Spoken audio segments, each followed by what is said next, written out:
So let's talk about Vermont Avenue a little bit while we're driving on it.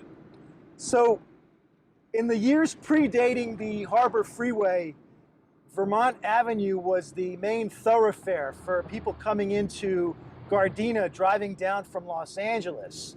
So this was prime property for card clubs. And Ernie Primm knew this, and he located all of his clubs along Vermont Avenue. The original Embassy Palace was here, and then later the Monterey and Rainbow clubs were side by side just south of 139th Street. So in a sense he had a card club row, and people that drove into Gardena along Vermont would see his clubs first, and the idea was that they would just pull into those card clubs first. All the competition, or much of it, was on Western Avenue. So he was beating those clubs to the punch with people that strayed in from Los Angeles. And Primm wanted to take this card club row a step further. This trailer park here was the planned site of what was to be Primm's third enterprise, the Starlite Club. And he even spent a lot of money having a foundation dug for the club. And after a very close election and some public infighting amongst the clubs that involved the bombing of his Rainbow Club, someone put a stick of dynamite in the club, Primm backed off.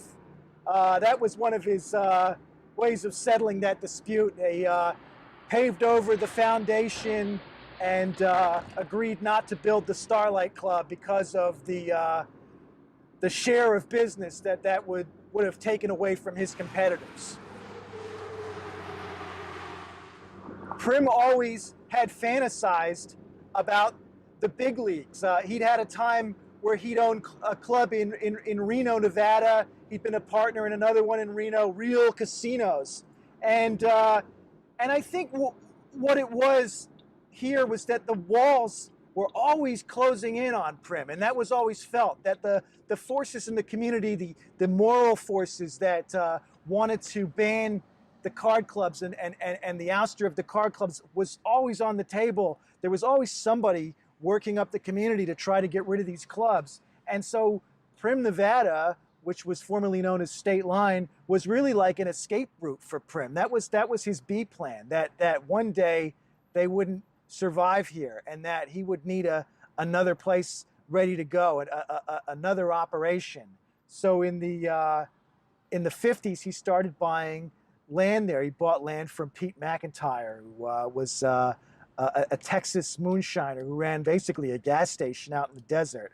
And Primm, here in Gardena, carried this fantasy on for years. He had a design on his wall and a model that was described looking kind of like a doll's house, just an architect's model of what the club was going to look like in the desert.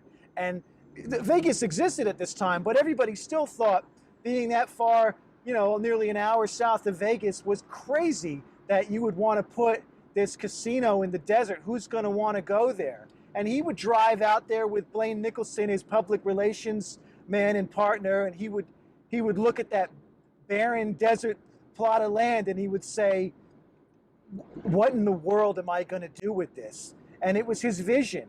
And a little known fact about Primm was that he was colorblind, but yet somehow he had more vision than anybody else in the Gardena kingdom of the card clubs.